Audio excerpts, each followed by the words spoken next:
Leonardo da Vinci, o maior gênio visionário da história. Imagine um homem que viveu há mais de 500 anos numa época de velas, castelos e batalhas a cavalo. Agora imagine que esse mesmo homem desenhou tanques de guerra, máquinas voadoras e até um robô. Tudo isso com penas e papel. Esse homem foi Leonardo da Vinci. Ele não era só um pintor de quadros famosos como a Mona Lisa. Ele era um sonhador que viu o futuro antes de qualquer um gênio que desafiou o tempo. Vamos descobrir por que Leonardo é, até hoje, o maior gênio visionário da humanidade. Leonardo nasceu em 1452, numa cidade chamada Vinci, na Toscana, Itália. Não era uma cidade cheia de castelos ou reis.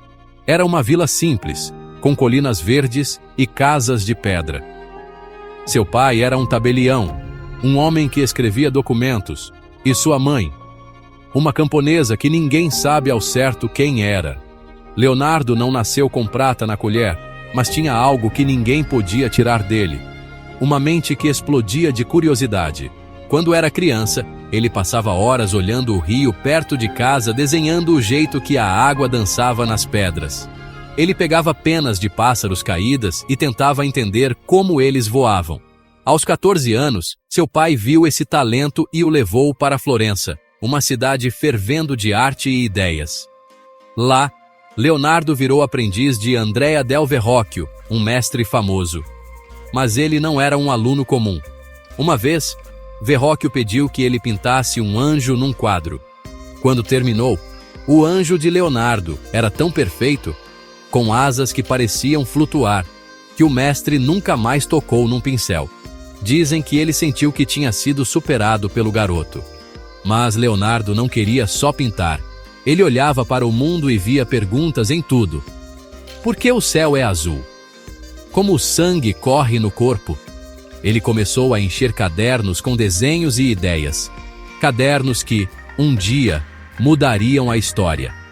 Por volta dos 20 anos, na década de 1470, Leonardo já era diferente de todo mundo. Enquanto outros artistas pintavam santos e reis, ele queria entender o que estava por trás da vida. Ele desenhou músculos que pareciam cordas, ossos que pareciam esculturas, e até o coração, com suas válvulas. Mas ele não parou aí. Em 1480, Leonardo mudou para Milão, trabalhando para um duque poderoso chamado Ludovico Sforza. Lá, ele começou a desenhar coisas que pareciam loucura. Uma delas foi um tanque de guerra. Imagine um círculo gigante de madeira, com canhões saindo por todos os lados, movido por homens girando manivelas dentro dele. Numa era de espadas e escudos, quem imaginaria uma máquina assim? Ele também rabiscou um paraquedas, um pedaço de tecido em forma de pirâmide. Séculos depois, alguém testou o desenho e funcionava. E tem mais. Ele estudou rios e canais, desenhando máquinas para controlar enchentes. Uma vez, propôs um plano excêntrico para desviar o rio Arno, em Florença, só para provar que dava. Leonardo estava começando a misturar arte, ciência e imaginação de um jeito que ninguém entendia, mas que um dia faria todo o sentido. Nos anos 1490, Leonardo estava no topo do mundo. Ele ainda trabalhava em Milão, e sua cabeça parecia uma fábrica de ideias. Foi nessa época que ele desenhou o ornitóptero, uma máquina voadora que parecia um pássaro gigante. Tinha asas de madeira e tecido que um homem mexeria com braços e pernas. Ele passou horas olhando morcegos e falcões, tentando copiar o jeito que eles subiam no ar. Nunca construiu um, mas o esboço era tão detalhado que engenheiros modernos dizem que com ajustes poderia voar. Enquanto isso, ele criava obras de arte que paravam o tempo. Em 1495, começou a Última Ceia, um mural numa igreja de Milão. Não era só uma pintura, era uma cena viva, com os apóstolos quase pulando da parede, cheios de emoção. Ele usou uma técnica nova, misturando tintas de um jeito diferente, mas que acabou descascando com o tempo. Mesmo assim, quem vê hoje ainda sente o peso daquele jantar. Depois, Entre 1503 e 1506 veio a Mona Lisa, uma pintura que não é só tinta numa tela, mas um segredo que atravessa séculos. Estamos falando de um quadro que representa uma mulher de olhar calmo e sorriso que ninguém explica, criada por Leonardo da Vinci. Hoje, ela não é só um quadro, é uma pérola icônica, um mistério vivo que atrai milhões ao Museu do Louvre, em Paris, todos os anos. Mas por que ela importa tanto? Mesmo 500 anos depois? Você já olhou para alguém e não soube o que essa pessoa estava sentindo? É isso que a Mona Lisa faz. Leonardo pintou aquele sorriso com camadas tão finas de tinta que ele parece mudar. Num segundo ela está feliz, no outro parece que sabe algo que você não sabe. É como se ela tivesse um segredo e todo mundo quer descobrir qual é. Os cientistas até usaram raio-x para olhar por baixo da tinta e encontraram outros sorrisos escondidos, como se Leonardo tivesse testado 1000 emoções antes de escolher essa. Este quadro mudou a arte para sempre. Antes da Mona Lisa, retratos eram duros, posados, como estátuas. Mas Leonardo deu vida a ela. O jeito que o fundo some em névoa, as mãos cruzadas que parecem prontas para se mexer, o olhar que te segue para onde você for. Artistas depois dele copiaram isso, mas ninguém chegou perto. Hoje, ela é a pintura mais valiosa do mundo. Vale bilhões, mas ninguém venderia. Mona Lisa carrega uma história curiosa. Em 1911, foi roubada do museu por um homem que achava que ela pertencia à Itália.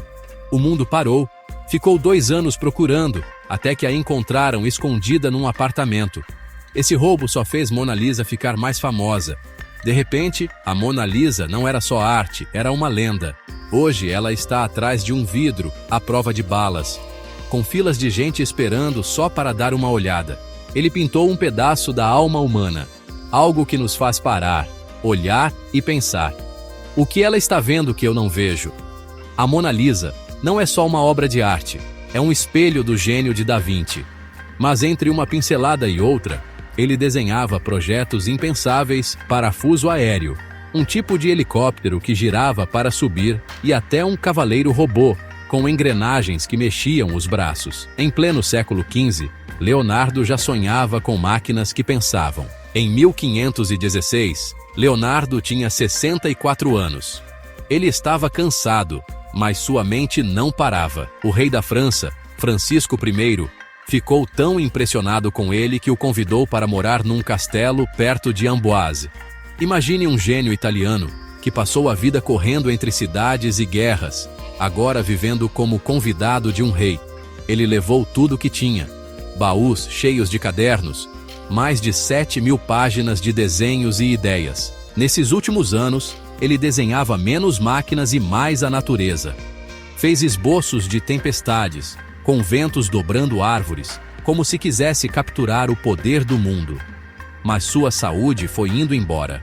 Em 1519, aos 67 anos, Leonardo da Vinci se foi. Seus cadernos ficaram guardados, esquecidos por décadas, até que alguém os abriu e viu o futuro ali dentro.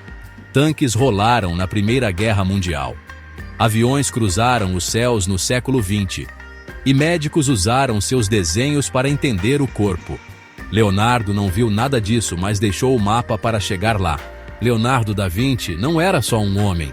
Ele era um cometa, iluminando um céu escuro de ideias. Numa época sem eletricidade, sem motores, sem nada do que temos hoje, ele viu o que ninguém mais enxergava. Ele pintou obras que nos fazem sentir, desenhou máquinas que nos levaram ao futuro. Ele não tinha superpoderes, só uma mente que nunca desistiu de perguntar. Leonardo foi o maior gênio visionário da história porque ele não só sonhou, ele desenhou seu sonho para ser construído no futuro. Se gostou do conteúdo, deixe seu like, compartilhe e inscreva-se no canal.